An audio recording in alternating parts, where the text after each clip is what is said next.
What's going on, everybody? It's Joe from the Acceptable Casualties. We're back to do another learning video here for Battlegroup. This one's going to be the movement and shooting phase. Well, not phase, but movement and shooting part of the game.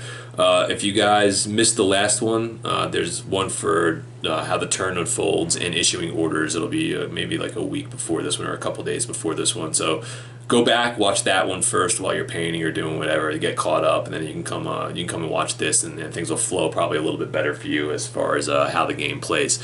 So for this episode, I wanted to kind of just do a little bit on movement because movement's pretty simple, and then really get into shooting because there's tons of different options for shooting. Based on different ammunition that you want to use, different guns firing, artillery, planes, AAA, suppression. There's a ton of stuff for shooting. So that's going to be a bulk of what we're going to be talking about right now. And we're just kind of touch a little bit on movement and then get into the good stuff. So movement, it's really simple. It goes off of your top speed order, your maneuver and fire. That's where you're going to use it when it comes to playing the game. For infantry, you're going to have a movement of 5. For some of your field guns or like your mortars, some of your different teams, you're going to have different speeds that you can move. Vehicles, they're going to have varying speeds from whether you're using a Jeep, whether you're going off-road, on-road, tanks, off-road, on-road.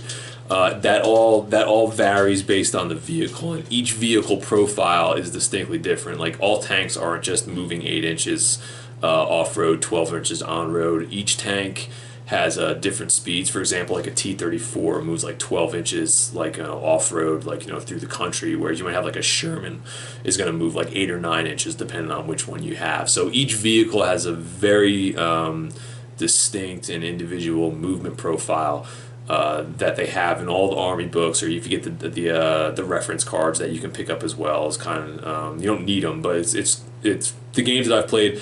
The cards that you can purchase for each army, whether it's early war, late war, some of them I think have all of them. They're really good for reference because you're gonna have to go through the books and check out the movement orders and like the armor and all the stuff that goes there. So the reference cards, you don't need them, but they definitely are a pretty huge time saver, especially when you're starting out. I know for me right now, they've saved me a lot of time, and I'm probably gonna go out and buy some more of them just because they do make a big difference as far as looking up the information. But kind of back to movement. So the movement for your infantry, whether you're moving through terrain or anything like that, there's really no penalties for you. You kind of just move. I mean, like there's impassable terrain. There's like walking through minefields, or maybe like there's like extremely rough terrain that you might take penalties for. But for the most part, it seems like you're just kind of able to move with infantry without any real penalties. Where things start to change up a little bit is when you start getting into the vehicle profiles. So when you're driving with a vehicle, say you're going through like, as an example, driving through the woods or like a muddy field or something like that on the tabletop, what you'll end up doing is you'll take your off-road and you'll end up taking away, you roll a d6, and that's how many inches you'll take away from your movement for that part of the movement order. So if you do like top speed with like, we'll say that Sherman, where you should be moving 18 inches with 2 movement orders, you would roll a d6 for each of those as if you're going through terrain, and you would minus that from your 18 inches, and that would be the number that you can move. So vehicles going through difficult terrain, or I forgot what the actual term is in the game, or very difficult terrain, or whatever it is, there are penalties for vehicles going through those kinds of areas, and it varies. It's your vehicle can just be spinning mud, and like say you roll boxcars, your 18 inches of movement is now down to 6, which could totally bone you for your turn. So like there's some randomness to it as far as how that stuff goes and how the terrain unfolds. Another thing like that affects your movement if you're a tank.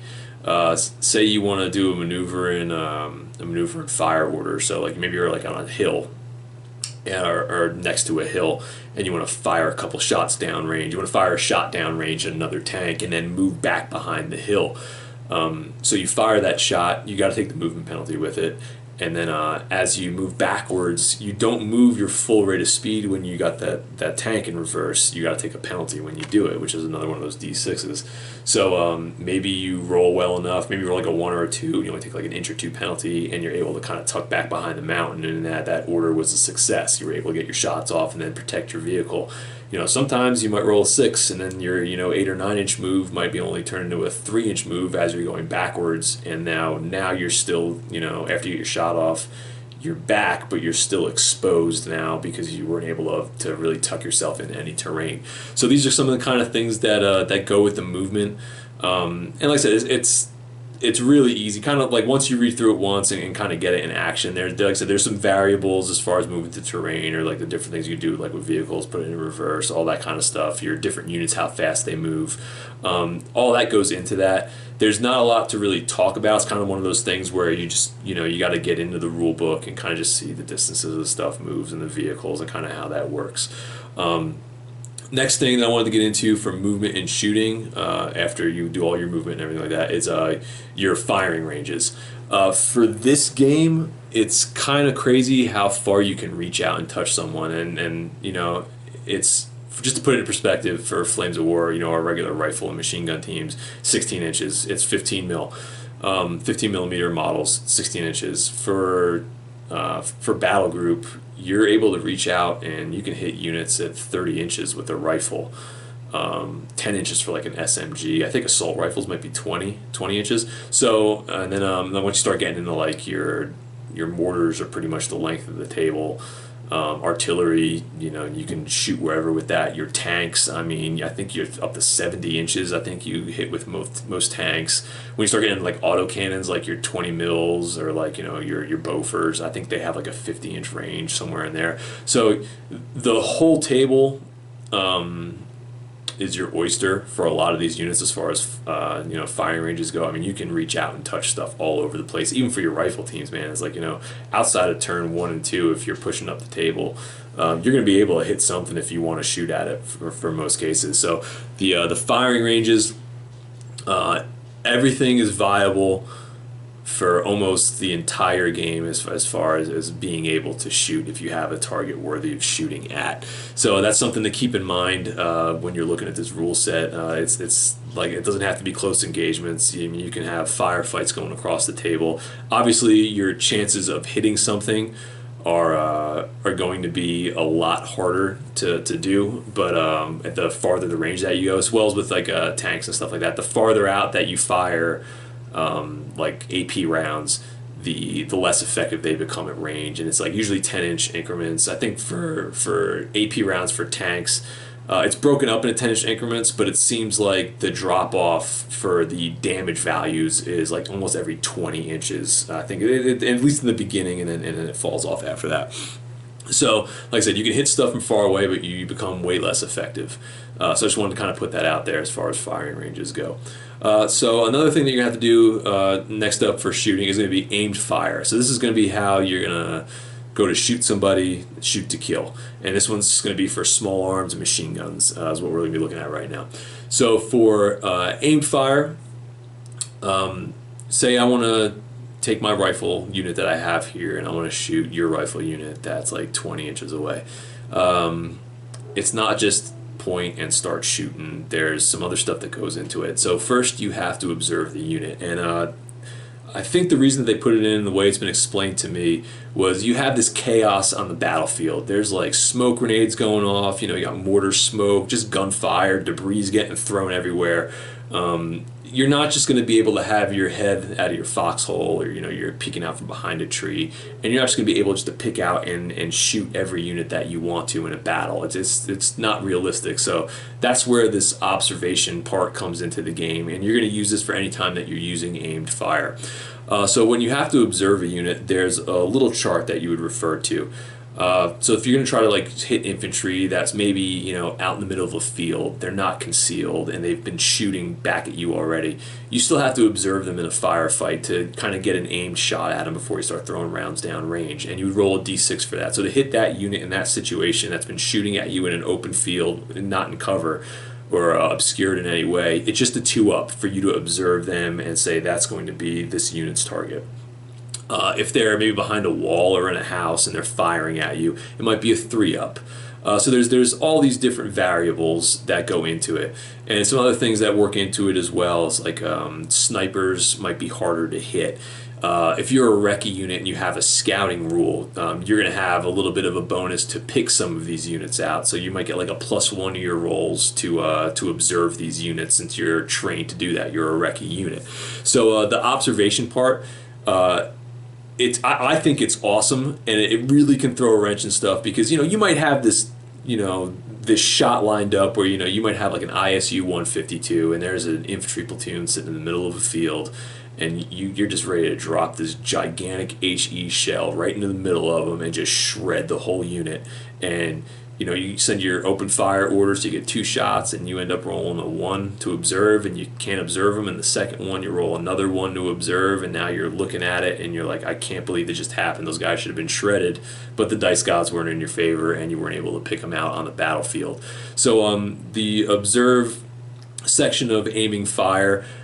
It can throw a wrench in what you got planned, and it adds a little element to the game by no thing is a sure thing. There's chaos on the battlefield. Like I said, there's smoke, debris, all sorts of craziness going on, and this kind of emulates that and puts that into the game to make it like we're not all like these super soldiers who are able to stay disciplined and pick out and shoot these units in the middle of all this chaos. So it's a cool little thing.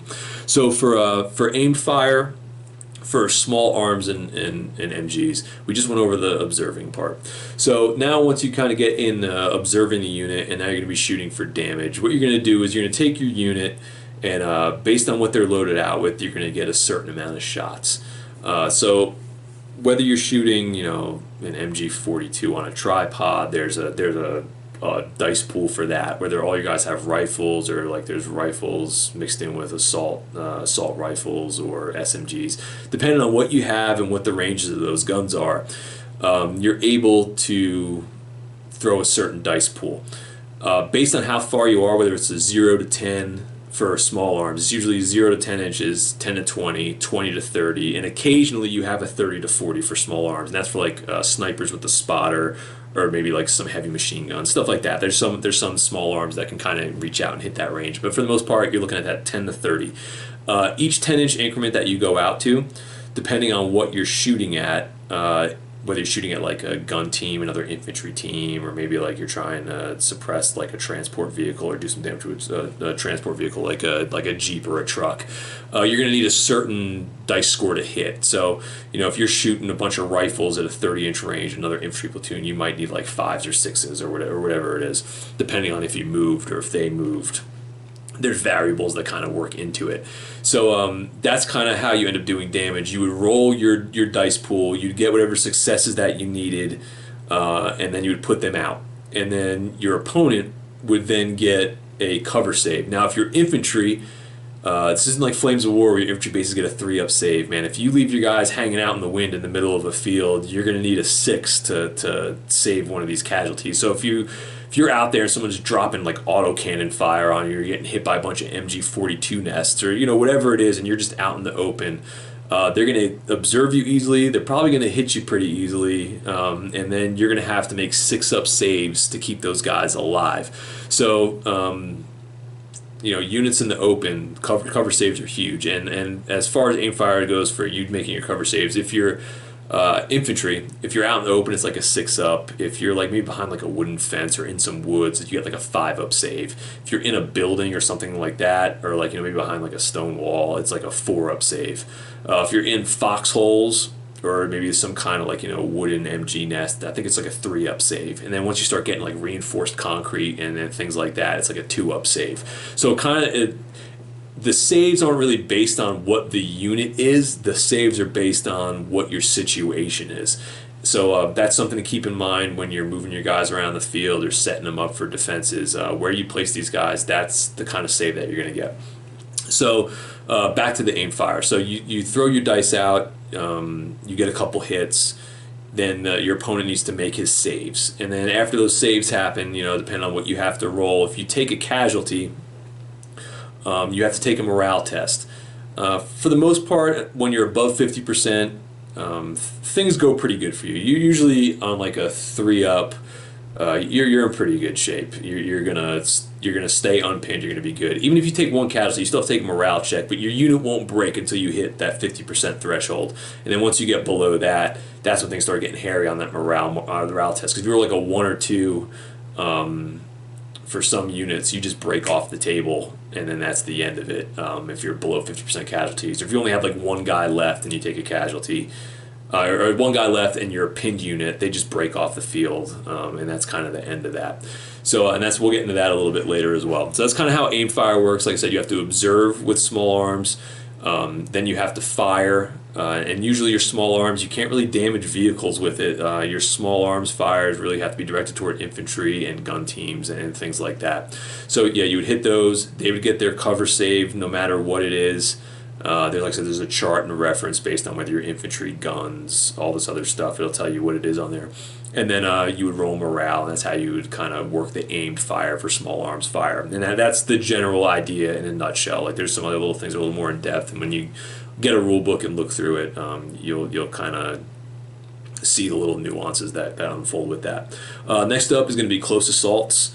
So close assaults, I went over a little bit in the orders video. I'm going to come back and I'm just going to do it again right here because it is a pretty big deal as far as combat goes. So for close assaults is a specific order that you give where you get within 5 inches and you issue a close assault to a unit. So you can't just do it and say I want to shoot. Like you have to say like I just want to like maneuver and fire. You have to say I want to maneuver and initiate a close assault. So you get in and you do this close assault. Close assault it's a bloodbath, man. It's nuts. So you get in there. You have to be within 5 inches.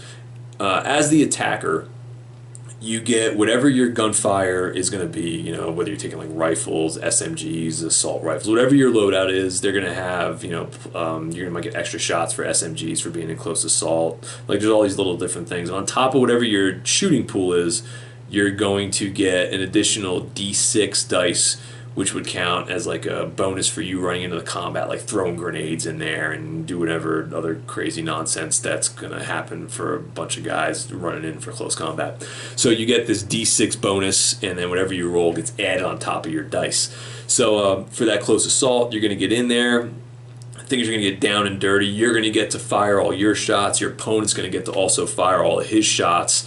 And then how things shake out from there. You decide the wounds on both sides. And then you peel the guys off, and then you take your morale tests as needed, and then that's kind of how things are resolved. So it's not like you assault a position, and if you win the combat, you're not like consolidating or doing anything like that. You're going in there, you're gonna shoot up whoever you're shooting. If you end up killing them, they're just kind of off the table, and that's the end of it. Like they're gone. If you don't kill them to a man or whatever happens with their morale, they're still there. You're still there. So if you're assaulting a unit out in open ground and you don't finish the job, next turn they might return the favor, or you're just going to be hanging out there in the wind. Like so, that's where you use close assault definitely makes a difference. The cool thing is too is just because a unit's in a building, you can close assault into the building, and then you're both in there. So if you're in a building doing close assaults, you both get like the 4-up cover save, like hiding behind tables and behind walls and doing the whole thing.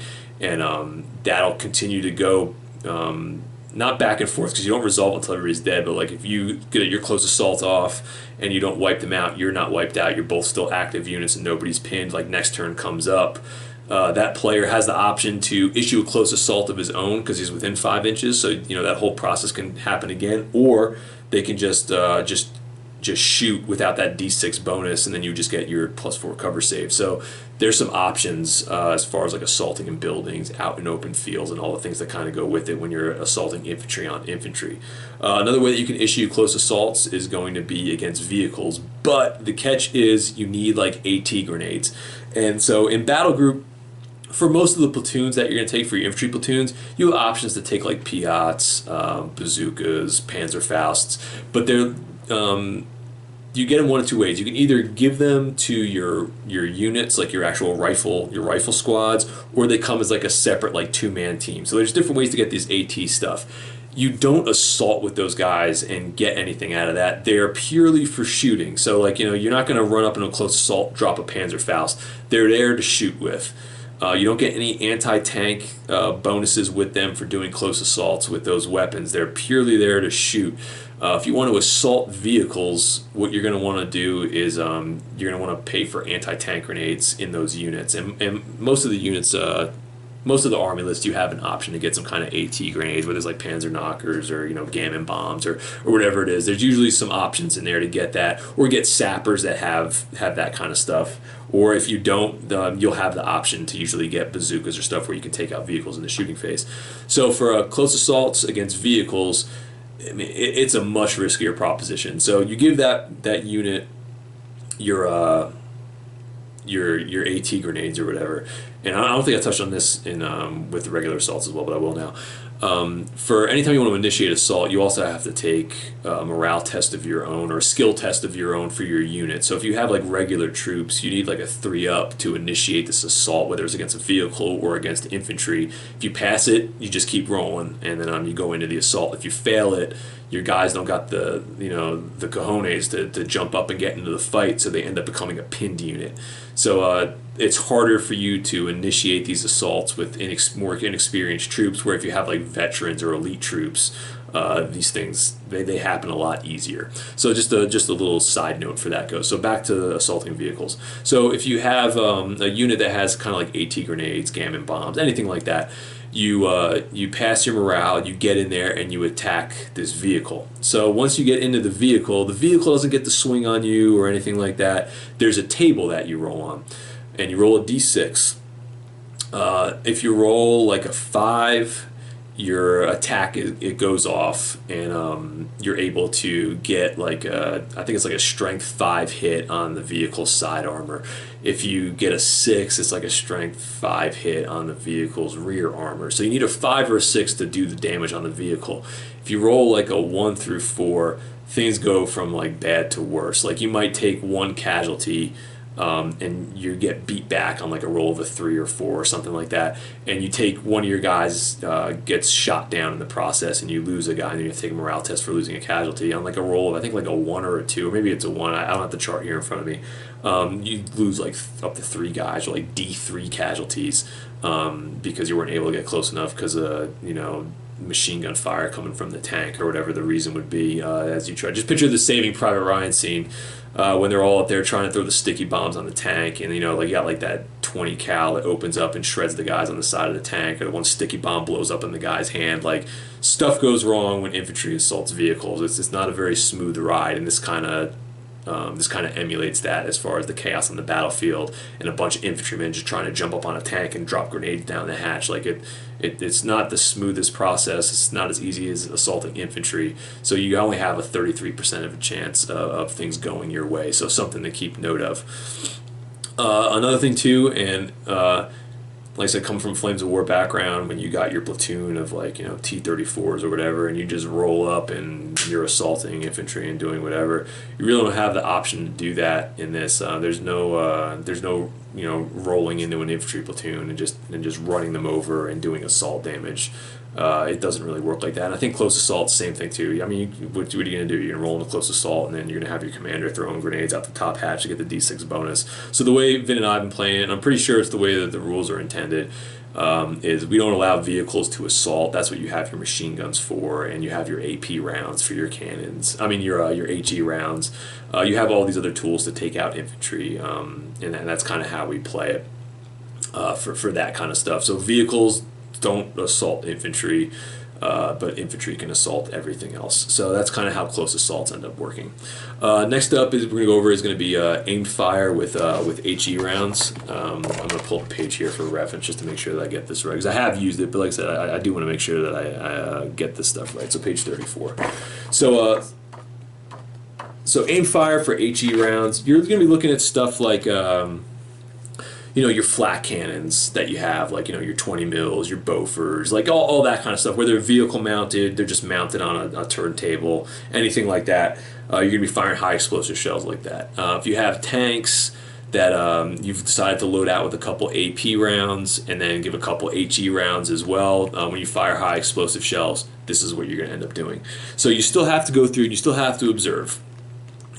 Just like you would have to do for aimed fire. For close assault, you don't have to do that. Let me go back to that. For close assault, you do not have to observe. Like, you're in close enough, you know what the deal is. So back with any kind of aimed fire, you're going to need to observe. So aimed fire with high explosive, you're going to have to observe your target on the battlefield. You're going to need your line of sight. You're going to have to do the roll on the table to see if you observe them, whatever the modifiers are to the observe to hit the target. Next up, for the aimed fire for HE, you're going to, there's an aim to fire hit. So for other weapons, it's based on, there's a distance modifier table. There's one for this as well, but it's a little bit more forgiving. So for 0 to 10 inches to aim to hit with the HE round, you just need a 2-up. You modify if you move or anything like that, or if they move, there's modifications for it, but it starts at a 2-up, and then it's a 3-up for 10 to 20, and then a 4-up for 20 to 30, and so on. So this is your aim to fire. If you're firing for HE rounds, you would go to this little chart here for that. So say you, so we'll go back to that ISU 152. And you're 20 inches away, and there's a unit sitting there in the middle of a field. You haven't moved, they haven't moved, and that's just how it is right now. You need a 3-up to hit them. Say you end up rolling a 3-up on your first fire order. So now that you did that, you would you successfully hit the unit after you observe them. You now go to roll for your high explosive damage table.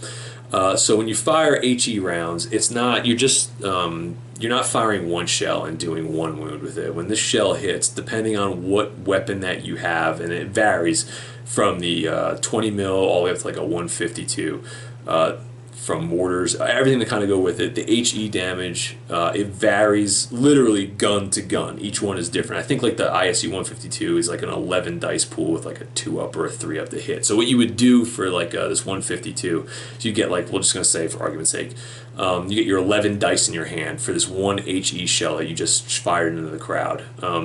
You would take your handful of dice, your 11 dice, you would roll it. On every 3-up, we'll just say it's a 3-up, that's a success. That's a wound done to somebody in that platoon. Say you get like 8 successes. That's 8 wounds that just got dished out by that one HE shell. And now they have to make saves. Out in the open, they're only going to get like a 6-up save to do it.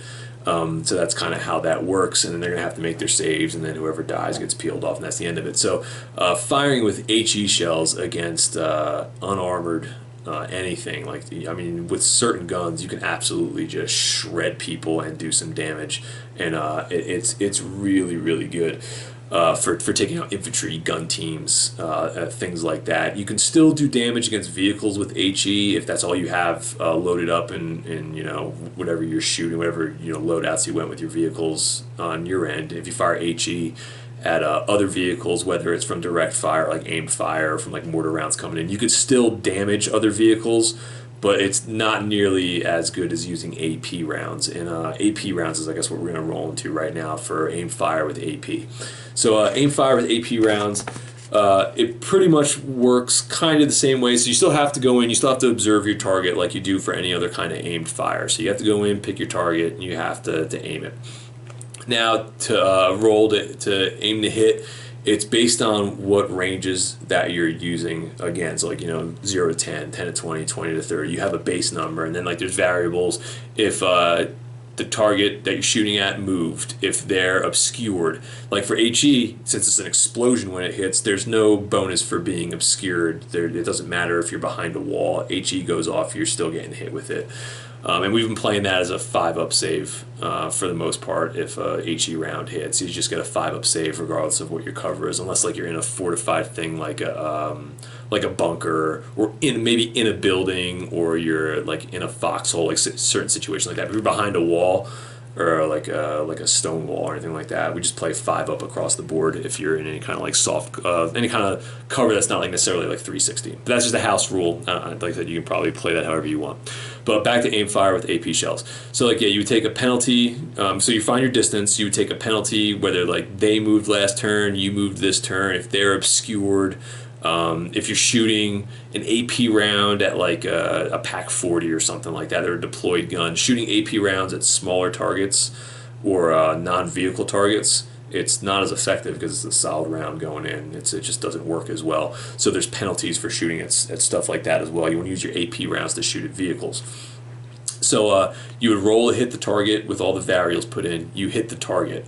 Then you would go for armor penetration. So for the armor penetration table, there's a table that you're going to see in the book, or it's on like a little reference card, and it ends up giving you an armor from A is the best all the way over to SS, which is absolutely horrible. It's like soft skin transport. So you have from A to O, and then SS for soft skin. So that's across the top, and on the side is the strength of the gun that you're shooting at from a 1 to a 15. So you would find the armor of the vehicle that you're shooting at, then you just go down to see the strength of your gun, and you match it up. So say if I have like a strength 7 gun, which is pretty average, shooting at like a front armor vehicle with like an M, I need a 4. So on 2 dice, you roll, and then if I get higher than a 4, I blow the vehicle up. The vehicle is now trash. It's worthless. If you end up equaling it, you just pin it. Is how it goes, right? Yeah, it's just automatically pinned. So you take a morale test, but it's not destroyed. If you're less than that, it's a glancing hit, and then they just do a morale test, and then so like I said, so if you equal it, they're pinned, and then they have to take a morale test. If it's less than it, it's just a glancing hit. So they do a morale test. Maybe they're pinned, maybe they're not. You don't know. If you roll double ones, which I think is awesome, this is pretty cool. So even if you have, like I said, if you have like the Big Daddy gun, even if you roll double ones, and you only get like a 3, like double ones still immobilizes everything. So if you have like this little dinky gun and you can still potentially damage like a King Tiger or something like that with like a Sherman on the front, if you roll double ones, you might, it's the vehicle is now considered immobilized. The turret and everything still work, but the vehicle's immobilized. So it's like you hitting a track, and now that vehicle can't move and it's kind of stationary in the table. And you can do that with mortars and all sorts of stuff. So like a double 1 roll, it's not bad. Like it still can do something to some vehicles that you wouldn't even be able to hit in the first place. So it's kind of cool. It gives you a chance to, like I said, track vehicles or immobilize it, do whatever it would work out to on the battlefield. Just use your imagination. So you roll for the AP, and based on what you had on the chart and based off what you roll, whether you blew it up, pinned it, glancing hit, and all that kind of stuff, you then go to the target morale test, and then after all that's resolved, that's just kind of what you get. And that's kind of how shooting with AP shells work. Like I said, and it's use your AP for shooting at vehicles. If you have a tank loaded up with all AP, maybe you have no HE rounds left, or you didn't take HE rounds, just a word to the wise based off of how Vin and I play. Don't burn your AP shells at shooting at infantry or shooting at gun teams. Most of the tanks have machine guns mounted on there. Use your machine guns for that kind of stuff, for shooting at infantry or anything like that, because your armor-piercing shells, if you have tanks on the other side of the table, you don't want to waste them on stuff like that, because ammunition is such a premium because you only have a limited amount of it and you have to keep track of it. So you don't really want to waste your shells shooting at targets where it's not effective, whether it's targets off like in range where you need like a 5 to observe, like a 6 to hit. Like it just sometimes it's not worth just wasting shots on a prayer and hoping things pay out for you. So aim fire with AP shells, like I said, use them in situations where that the advantage is going to be for you. So like medium range, shooting at vehicles, get the most that you can out of it for shooting aim fire. Next up, going through that, I think we covered most stuff for firing with AP. Next up would be indirect artillery fire. So this is going to be for your barrages. Whether it's going to be mortars, artillery, off-table naval guns, the scatter, all the stuff that goes with it. So for this, you're going to need observers for indirect artillery fire, because the unit shooting has to have some kind of spotter. Like a mortar team can't spot for itself. You need somebody there to spot for you. So who can see the target, and that's just how the mechanic works. So you need to have an observer. There's certain observers for certain things. So you can have most of your like platoon leaders or some of your recce units, they can all spot for mortars. So if you have a mortar team on the table, you're going to have a whole bunch of people who can spot on your list, or you have the option to get a bunch of people in your list who can spot.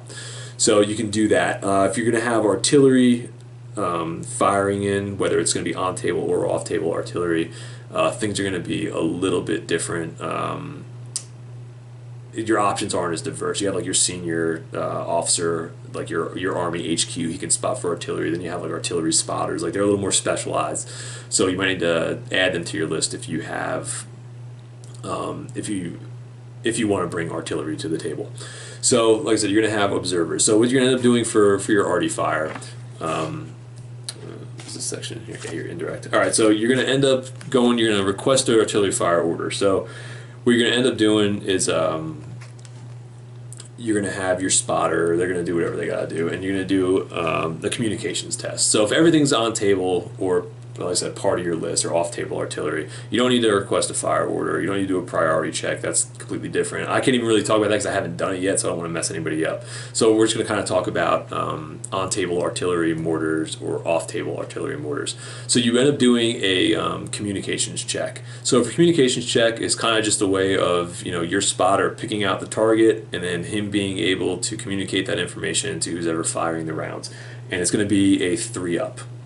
It's a 3-up roll. I think there's some ways that you can get some re-rolls if you have I think they call like wire teams or comm teams, or there's like a guy on a bicycle that'll like, you know, ride over and give you like there's opportunities for you to get re-rolls if you fail comms tests. So but usually it's going to be a 3-up. I think there might be a way to specialize and get a 2-up, but I think it's a 3-up. Across the board for the norm. So you make this 3-up, and it's a way for your spotter to communicate with your artillery team that we've observed a target, and this is what we need you to fire down on. So you pass that 3-up with an order, because you have to give an order to the spotter. Your second order, after you pass that comms test, you would now give to your artillery team. And then what your artillery team would do is they're going to drop a spotter round. So you pick your spot on the table that you want to shoot at. It doesn't have to be on a unit. It can be on an area. The only thing you have to do is just be able to see it.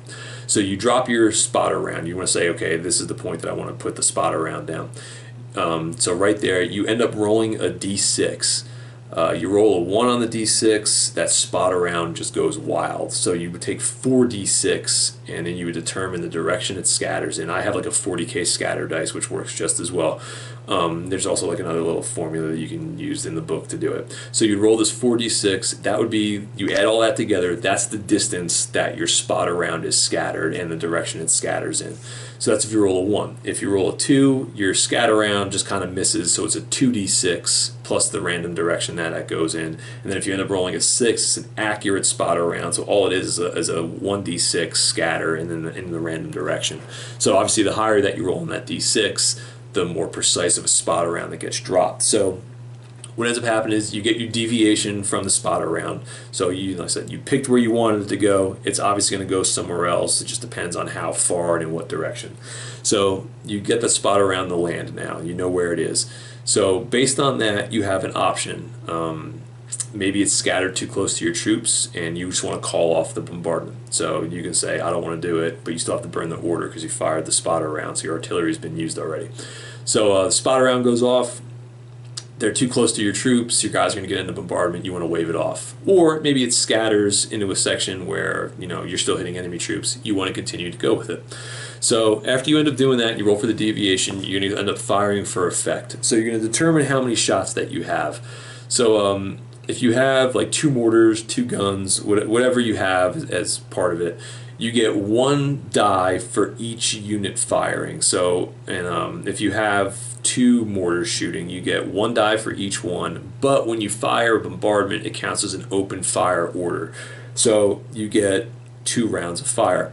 So that first round of fire, you get 2 dice, and then you add 2 more for the second round of fire. So you'd have 4 dice for 2 guns, because it's 2 volleys of fire. So you would do that, and like I said, that goes up or down based on how many guns that you have. So you take your dice pool, and now you're going to roll for barrage accuracy. So you have the spotter round. There's no more scattering now. Now you're just kind of rolling to see what happens. So you're going to roll all the dice you have in your pool. If you roll a 1, the round maybe drops in as a dud, or maybe it's just not an effective round and lands on a spot that doesn't do any damage. Anytime you roll a 1, they're worthless. If you roll a 2 for a 5, the best result you can get is you can pin the unit.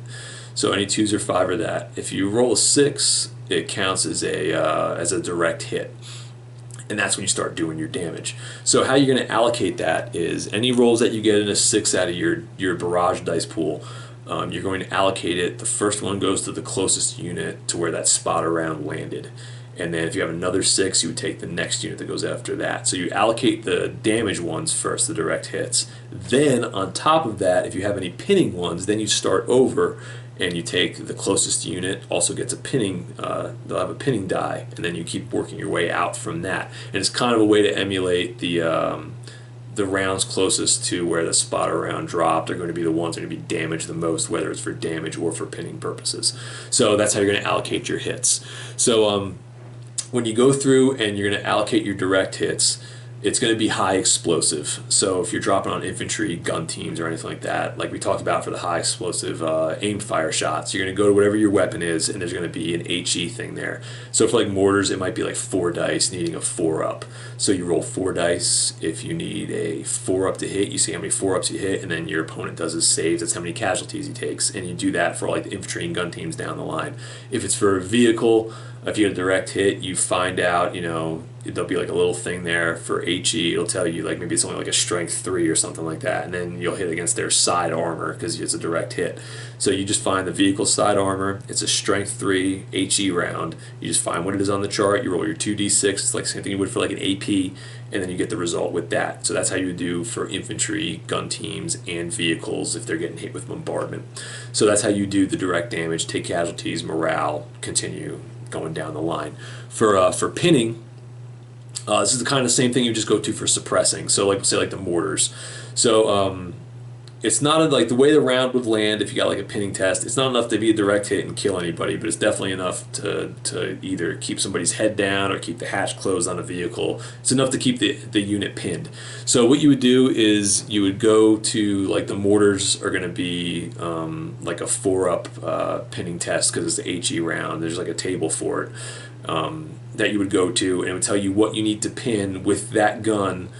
What that classified gun is, whether it's like a light gun, medium gun, heavy gun, there's like a chart for it. You find out what the target is, what kind of gun it is, and then you just roll 1 die, and if it's a 4-up, the infantry unit is pinned. They can still make a cover save and be unpinned and not get pinned, but like they'll need like a 6-up if they're out in the open. Like I said, all the cover save variables that go with it. And that's kind of how you pin units. And so you do that there's options to pin infantry, gun teams, open top vehicles, transports like closed vehicles like tanks. The chart covers all of that. So you just go to that, find out what kind of gun it is, what kind of vehicle you're shooting at, find out where it matches up, and then you just roll 1 die, kind of figure it out, and then they work out a cover save. So that's kind of how you resolve the pins. And then that's how artillery is done.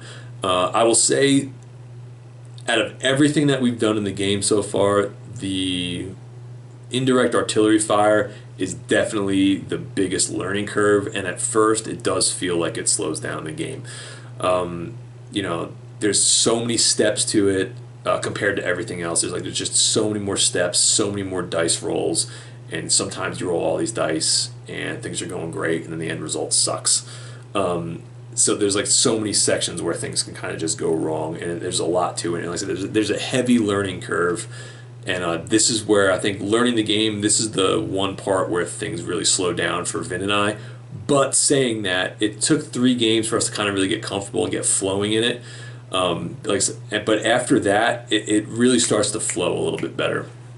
And once you kind of get used to it and get a couple barrages in there and get it going, I would say in the beginning, if you're playing the game, definitely throw in a mortar just to kind of learn how the thing works. Don't put it off. So just get it in there, learn it quick, because there's a lot of steps, and at first it's like, man, as far as rules go, it's an intimidating part of the game because of the amount of stages and steps that go into it from start to finish. But it's one of those things, once you kind of get comfortable with it after a couple games, it really picks up, and it doesn't drag nearly as much as it does in the beginning. Like it will pick up. You just have to kind of get a little more comfortable with it and kind of get the flow down. And then it's just like any other phase in the game. It kind of just flows. It takes a little bit longer, but it doesn't bog down nearly as much and is not nearly as intimidating as it is in the beginning. So that's kind of how indirect artillery fire works for that. For airstrikes, for the most part, like you're flying over doing bombs, bomb drops or anything like that. That works the same exact way as far as your scatter. The distances are a little bit different for like Stukas. Like when you like the dive bombs, dive bombers only scatter 1d6 no matter what. Whereas some other stuff there's like a bigger scatter for it. So that's kind of how indirect artillery fire works for mortars, artillery, for some planes. It's all pretty much the same off-table artillery. For aircraft and AA, like I said, in all the games that we played right now, as far as aircraft and AA go, we've only had it come up once. And that was in a teaching game, a demo game that I did last week. I ended up showing like Neil, for those of you that watch the channel. Like Neil's going to probably start playing with us as well. Some of the other guys that I showed the game to at the club, everybody loved it. So we'll be able to get some more people in there, a little more, some variances in the armies and stuff like that. But Neil ended up bringing like a P-38 in the list. He wanted to bring the plane in and try it. So yeah, it's the plane comes in. You usually for your planes, for your aircraft. For like Flames of War, you know how like you get like limited, sporadic priority, like all that kind of stuff. You have a dice pool, and on a 5-up, the plane automatically comes in. For Battlegroup, planes don't really work like that. Only way they're going to get a plane is if you pay a certain amount of points for it in the beginning. It's usually pretty cheap, like 10, 20 points, I don't know, somewhere in that range. It's not super expensive, but it's predetermined. So what you'll end up doing is like a predetermined airstrike. So before the game starts, you'll go in, you'll make like a little mock map on like, a piece of paper or something like that, and you'll say, this is where I want my plane to go. This is the turn I want it to come in. And then just like artillery, I don't know if I mentioned this, it's like a 10-inch like radius for, from where the spotter round lands to where the units that can be hit. So you pick the point on the map, and then that's where the plane comes in. There's no scatter. This is just like where they're flying in, where they're hitting. There's going to be like well, there is scatter, but it's not nearly as much, and it's a very precise thing. And the same thing works for artillery barrages as well. You can pick a point on the table, and then all that happens. There's no scatter for the artillery, I don't think, though. So for aircraft, that's the only way you can get it is you pay for it in your list for certain turns. You can stack up and spend like 60 points on it and get like multiple turns, or do like 5 planes coming in on one turn. Like you can do some different stuff with it depending on what list you run. So that's the only way that you can get aircraft. Or the other way you can get it is if you have to pull a morale token at any point in the game.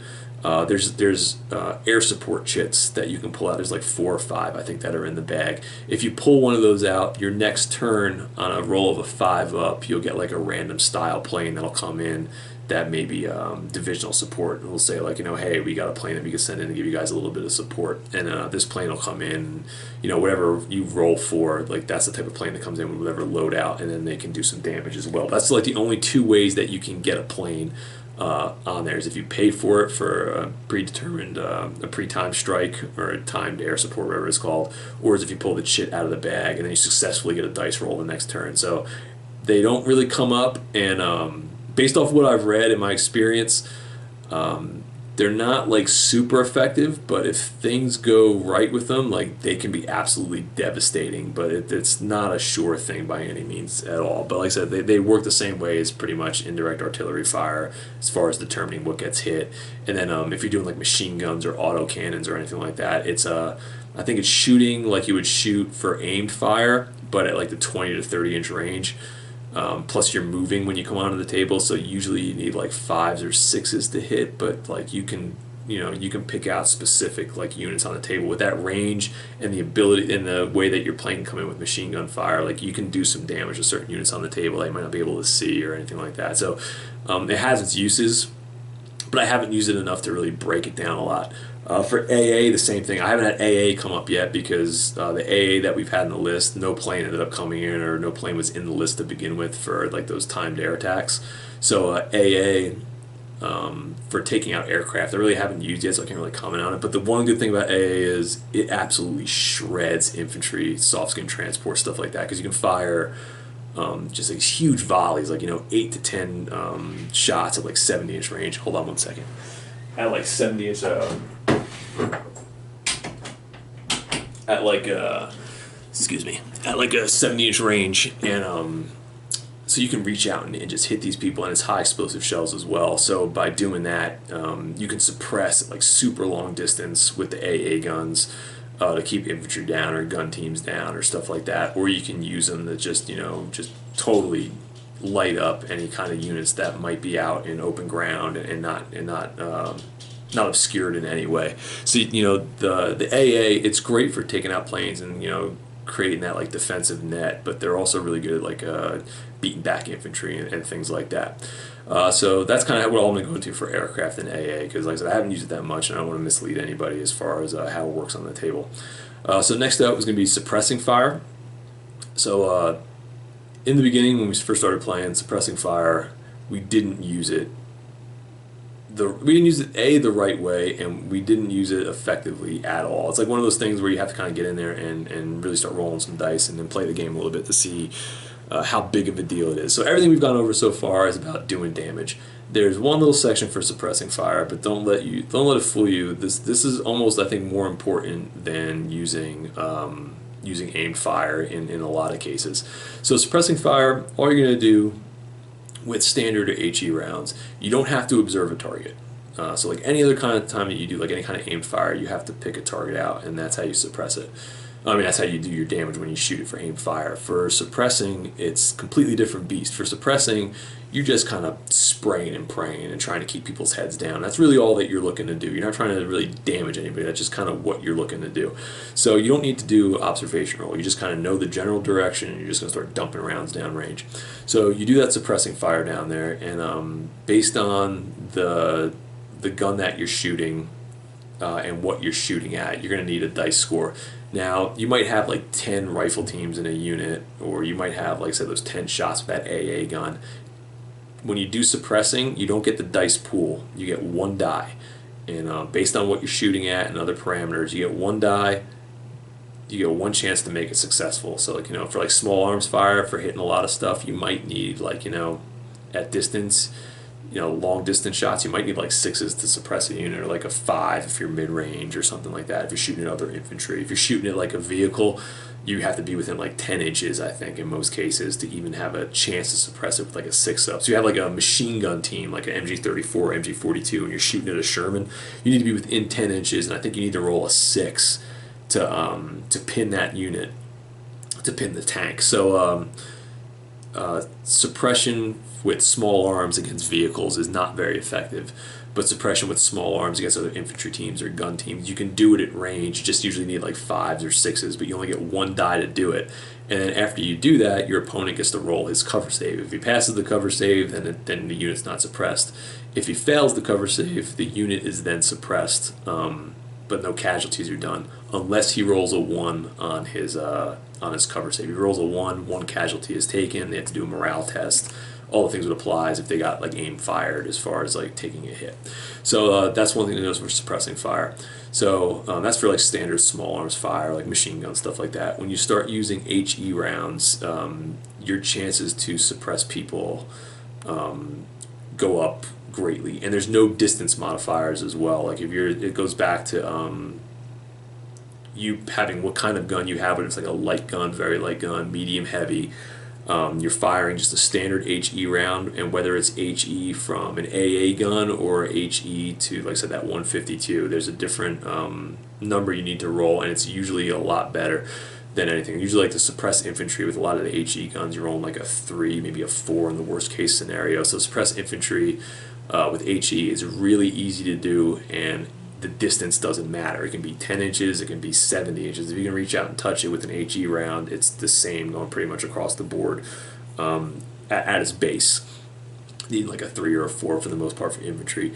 Once you start getting up into vehicles, like what type of vehicle is, or a gun team, it gets a little bit harder, but with the HE rounds, you can still pin a tank at distance with like a 20 mil or something like that, or a light gun with like a roll like a 6, and like you can be like 30 or 40 inches away, and you can still pin that tank. So and then the value of pinning a unit, it's huge, because then your opponent can't use them in his turn or ever again until they take a morale chit to do that. So that's a pretty huge